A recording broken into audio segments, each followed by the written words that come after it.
If you have ever wanted to blur a face, hide parts of your screen, create a cinematic crop, or reveal text in DaVinci Resolve, you need to understand the mask. And one of the most useful masks inside of Fusion is the rectangle mask. The good news is it's actually really simple once you understand how it works. So in this video, I'm going to show you exactly how to use the rectangle mask in Fusion. Let's get into it. Alright, so I'm here inside DaVinci Resolve.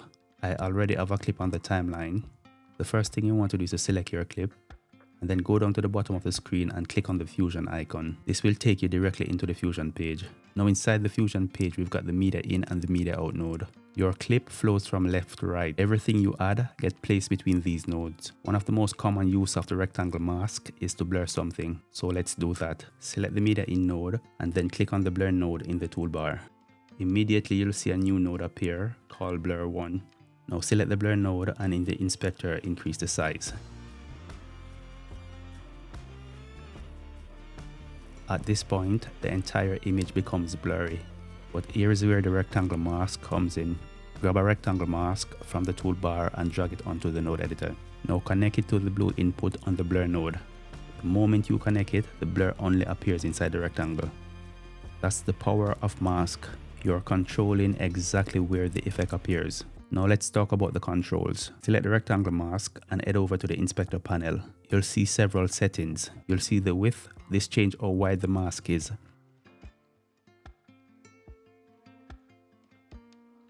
Then you'll see the height, which changes how tall the mask is. Now the center controls lets you reposition the mask around the screen.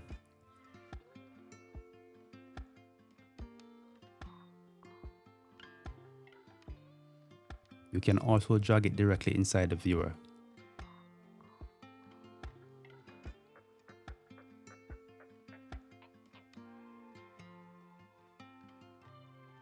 Now one of the most important controls is the soft edge. This feathers the edges of the mask. Without the soft edge, the mask would look very harsh and obvious. But increasing the soft edge creates a smoother blend. This is especially useful for blending face or blending effects manually. Now let's say you want the opposite effect. Maybe you want everything blurred except the subject. This is where invert comes in. Enable invert. Now the blur affects everything outside of the rectangle. This is really useful for spotlight effect or background blur.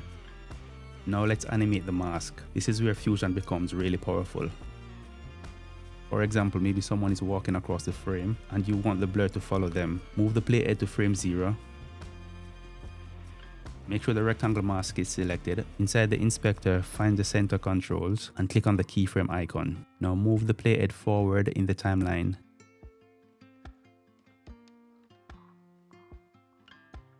And reposition the mask. Fusion automatically creates another keyframe. Repeat the process until the mask follows the entire movement.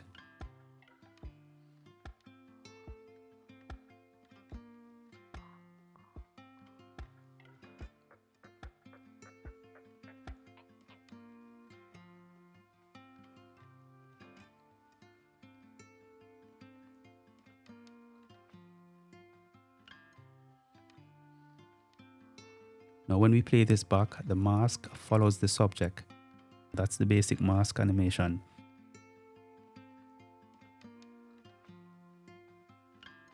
Now let's look at another practical use of the rectangle mask, creating a cinematic crop. This is a really easy way to create those black bars at the top and the bottom of your frame. First, delete the blur node since we don't need it anymore. Now go to the toolbar and drag a background node onto the node editor. Next, add a merge node to the node editor. Connect the background node into the yellow input of the merge node. Connect the media in 1 into the green input of the merge node.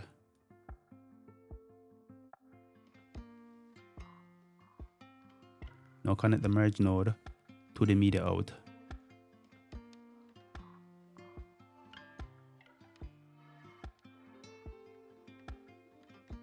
Next, connect the rectangle mask into the blue input of the merge node. Now select the rectangle and in the inspector, resize the mask. What we are doing here is allowing the footage to remain visible inside the rectangle, while the black background fills everything outside the mask. Now let's add a transform node to the media in. Select the media in and click on the transform node in the toolbar. Now the transform node is added automatically. Now we're going to use the transform node to keep the footage centered in the frame. So select the transform node. In the inspector, just reposition the footage. I'm just moving it down a bit. Now that's it. And just like that, you have created a cinematic crop effect. You can also soften the edges slightly using the soft edge if you want a smoother blend. Now let's take a look at another popular use of the rectangle mask, text reveal.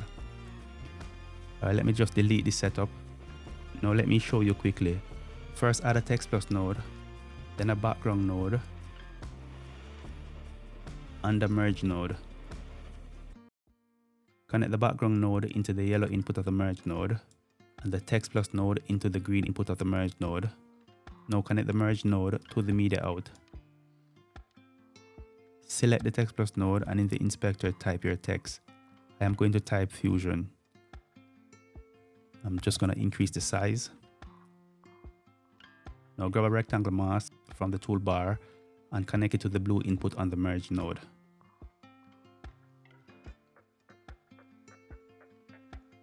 Now we're going to animate the rectangle to move across the screen.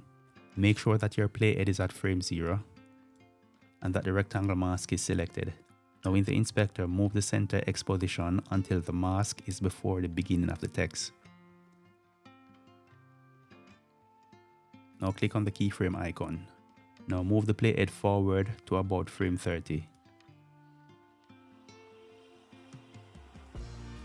And in the inspector, move the center X position until the mask moves across the text. Now when you play it back, the text reveals smoothly across the screen. This creates a really clean text reveal. So that's the basic of the rectangle mask in DaVinci Resolve Fusion. Once you understand this tool, you unlock a huge part of Fusion workflow. If you have learned anything from this video, leave a like and subscribe for more DaVinci Resolve tutorials. Thanks for watching, and I'll see you in the next one. Peace.